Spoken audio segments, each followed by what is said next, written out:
Assalamualaikum warahmatullahi wabarakatuh. Perkenalkan, saya Selvi Selima Zulfa dari jurusan Akuntansi Fakultas Ekonomi dengan NIM 22043135.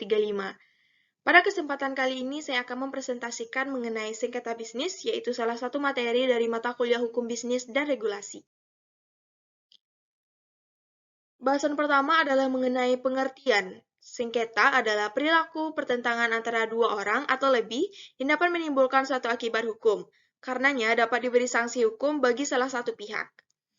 Menurut Maxwell G. Fulton, sengketa bisnis adalah suatu hal yang muncul karena berlangsungnya proses transaksi yang berpusat pada ekonomi pasar. Menurut Bambang Sutyono, dalam praktiknya, sengketa bisnis dapat diperinci berupa sengketa-sengketa sebagai berikut. Yang pertama, sengketa perniagaan, kedua, sengketa perbankan, yang ketiga, sengketa keuangan, yang keempat, sengketa perindustrian, yang kelima, sengketa haki, yang keenam, sengketa konsumen, tujuh, sengketa kontrak, yang kedelapan, sengketa ketenaga kerjaan, yang ke-9, sengketa perdagangan publik, dan yang 10 adalah sengketa properti. Berikutnya adalah mengenai metode penyelesaian sengketa bisnis dan lembaga penyelesaian sengketa bisnis. Penyelesaian sengketa bisnis merupakan tata cara bagaimana pelaku bisnis dapat menyelesaikan perselisihan atau sengketa di antara pelaku bisnis. Sangat disarankan adanya klausul penyelesaian sengketa di setiap kontrak bisnis. Klausul penyelesaian sengketa ini menentukan bagaimana penyelesaian yang dilakukan para pihak terhadap sengketa yang mungkin timbul, menentukan forum mana yang berwenang untuk menyelesaikan setiap sengketa secara tepat, baik, dan benar. Dari sudut pandang pembuat keputusan, yang pertama ada adjudikatif. Adjudikatif merupakan mekanisme penyelesaian yang ditandai di mana kewenangan pengambilan keputusan pengambilan dilakukan oleh pihak ketiga dalam sengketa di antara para pihak. Yang kedua ada konsensual atau komprom. Ini merupakan cara penyelesaian sengketa secara kooperatif untuk mencapai penyelesaian yang bersifat win-win solution. Yang ketiga ada quasi-adjudikatif, merupakan kombinasi antara unsur konsensual dan adjudikatif. Sedangkan dari sudut pandang prosesnya ada dua, yaitu yang pertama litigasi, merupakan mekanisme penyelesaian sengketa melalui jalur pengadilan dengan menggunakan pendekatan hukum. Lembaga penyelesaiannya ada pengadilan umum dan pengadilan negara.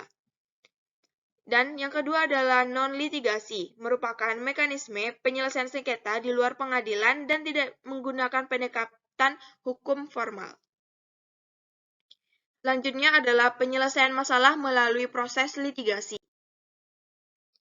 Untuk bagian pengadilan umum, pengadilan negeri berwenang memeriksa sengketa bisnis dan mempunyai karakteristik. Yang pertama, prosesnya sangat formal. Yang kedua, keputusan dibuat oleh pihak ketiga yang ditunjuk oleh negara atau hakim. Yang ketiga, para pihak tidak terlibat dalam pembuatan keputusan. Yang keempat, sifat keputusan memaksa dan mengikat atau court give and binding. Yang kelima, orientasi kepada fakta hukum mencari pihak yang bersalah. Dan yang keenam adalah topik persidangan bersifat terbuka. Selanjutnya adalah pengadilan niaga.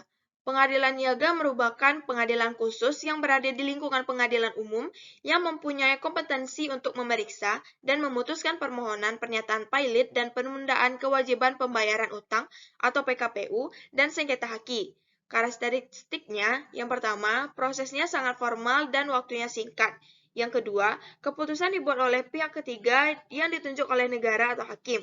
Yang ketiga, para pihak tidak terlibat dalam pembuatan keputusan. Yang keempat, sifat keputusan memaksa dan mengikat. Yang kelima, orientasi pada fakta hukum atau mencari pihak yang bersalah.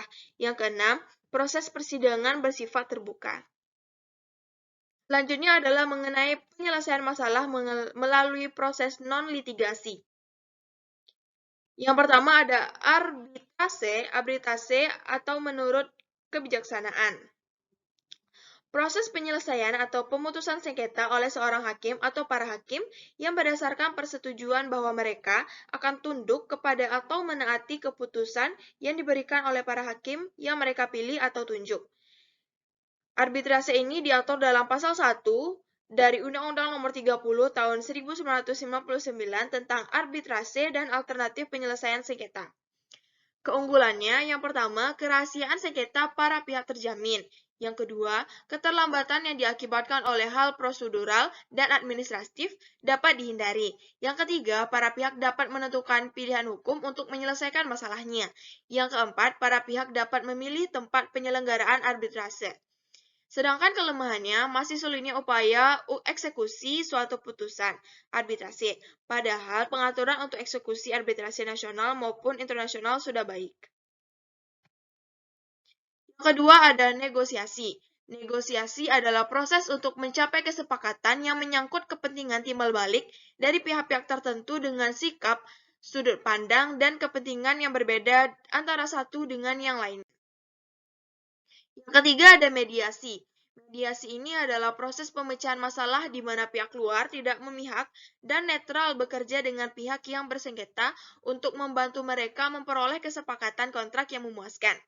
Mediasi ini adalah suatu proses penyelesaian sengketa berdasarkan perundingan secara sukarela. Mediator bertugas membantu para pihak yang bersengketa untuk mencari penyelesaian bersama. Mediator terlibat dan diterima oleh para pihak yang bersengketa dalam perundingan. Mediator tidak mempunyai kewenangan membuat keputusan. Yang keempat ada konsolidasi. Konsolidasi atau konsiliasi merupakan suatu proses penyelesaian sengketa di antara pihak dengan melibatkan pihak ketiga yang netral dan tidak memihak. Tugas dari konsiliator hanyalah sebagai pihak fasilitator untuk melakukan komunikasi di antara pihak sehingga dapat ditemukan solusi oleh pihak sendiri. Pihak konsiliator hanya melakukan tindakan-tindakan seperti mengatur waktu dan tempat pertemuan para pihak, mengarah subjek pembicaraan, membawa pesan dari satu pihak kepada pihak lain jika pesan tersebut tidak mungkin disampaikan secara langsung. Terima kasih. Sekian saja presentasi dari saya. Mohon maaf apabila ada kesalahan. Assalamualaikum warahmatullahi wabarakatuh.